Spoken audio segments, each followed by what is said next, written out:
Kita akan membahas beberapa contoh soal penalaran analitis ya. Ini merupakan bagian dari SKB Kemendikbud ya.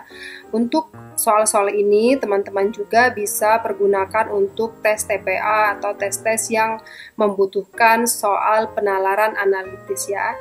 Jenis soal ini adalah jenis soal penalaran analitis untuk model soal implikasi atau hubungan antar syarat. Tujuan tes logika analitis ini adalah untuk melihat kemampuan kita dalam menghubungkan informasi yang faktual dan tidak beraturan, serta memecahkan suatu masalah dengan menghubungkan gagasan lain. Jadi, kita dituntut untuk berpikir tingkat tinggi, yakni berpikir analitis. Karena itu, kita harus rajin berlatih dan memahami maksud soal. Oke, simak video ini sampai selesai. Mudah-mudahan membantu dalam menghadapi tes SKB Kemendikbud.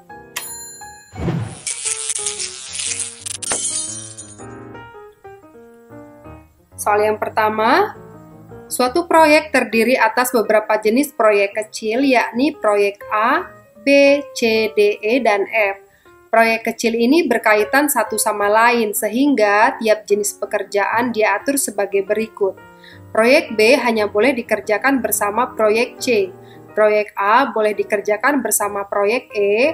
Proyek B tidak boleh dikerjakan bersama dengan proyek D. Proyek E dikerjakan jika dan hanya proyek F dikerjakan. Pertanyaannya, jika minggu kedua pekerjaan wajib mengerjakan proyek F dan tidak boleh mengerjakan proyek C, maka A. Pekerjaan juga mengerjakan proyek D. B. Pekerjaan tidak mengerjakan proyek B. C. Pekerjaan tidak mengerjakan proyek E. D. Pekerjaan pasti mengerjakan proyek A.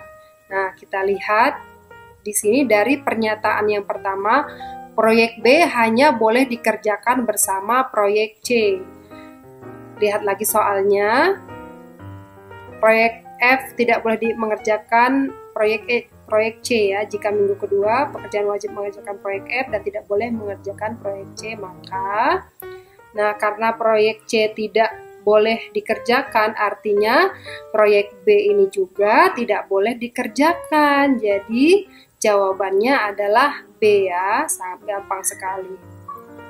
Soal berikutnya, ini kasusnya masih sama seperti soal pertama tadi, hanya pertanyaannya yang berbeda. Pertanyaannya, jika proyek A dan D dikerjakan, maka yang pasti tidak dikerjakan adalah proyek A, B, B, C, C, E, D, F. Nah, kita garis bawahi dulu nih soalnya. Yang pasti tidak dikerjakan jika proyek A dan D dikerjakan. Nah, kita lihat di sini ke pernyataan yang ketiga. Proyek B tidak boleh dikerjakan bersama dengan proyek D. Ini jelas ya, B tidak dikerjakan ya. Nah, jadi jawabannya adalah A ya, B. Proyek B tidak jika dikerjakan bersama dengan proyek D ya. Oke. Soal berikutnya masih sama kasusnya, hanya pertanyaannya yang berbeda. Jika pekerjaan sudah mengerjakan proyek E, maka A. Pekerjaan tidak akan mengerjakan proyek A. B. Pekerjaan tidak mengerjakan proyek D. C. Pekerjaan juga mengerjakan proyek F. D. Pekerjaan hanya akan mengerjakan proyek B. Nah, kita lihat pernyataan 1. Ini proyek B hanya boleh dikerjakan bersama proyek C. Ini tidak ada hubungannya dengan E ya.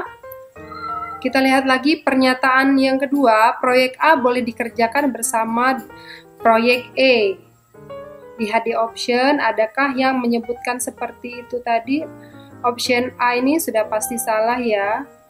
B, C, D tidak ada hubungannya dengan pernyataan yang kedua tadi.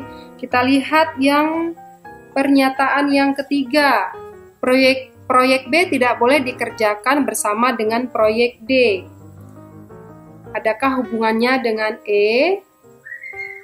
Tidak ada. Lihat lagi ke pernyataan yang keempat. Proyek E dikerjakan jika dan hanya proyek F dikerjakan. Nah, kita lihat lagi pertanyaannya. Jika pekerjaan sudah mengerjakan proyek E, maka jawabannya adalah C. Pekerjaan juga mengerjakan proyek F. Ini berdasarkan dari pernyataan yang keempat ini ya. Proyek E dikerjakan jika dan hanya proyek F dikerjakan. Jadi jawabannya adalah C ya. Soal berikutnya masih sama. Hanya pertanyaannya saja yang berbeda. Jika pekerjaan tidak mengerjakan proyek C, maka A. Pekerjaan akan mengerjakan proyek D, B. Pekerjaan akan mengerjakan proyek E, C. Pekerjaan tidak mengerjakan proyek A, D. Pekerjaan tidak mengerjakan proyek B. Nah, di sini kita lihat dari pernyataan yang pertama, proyek B hanya boleh dikerjakan bersama proyek C. Artinya, kalau tidak mengerjakan C, maka proyek B juga tidak dikerjakan. Kita lihat di option, adakah yang sesuai? Ternyata ada ya. Pekerjaan tidak mengerjakan proyek B. Jadi jawabannya ya adalah D. Ini sesuai dengan pernyataan yang pertama tadi. Demikian tadi beberapa contoh soal penalaran analitis. Teman-teman bisa berlatih dan memahami soal-soal dari berbagai referensi ya. Jadi soal-soal ini tadi adalah untuk model soal implikasi atau hubungan antar syarat. Mudah-mudahan membantu teman-teman dalam persiapan menghadapi tes SKB Kemendikbud. Terima kasih telah menyimak video ini. Saya Fitriani, terima kasih.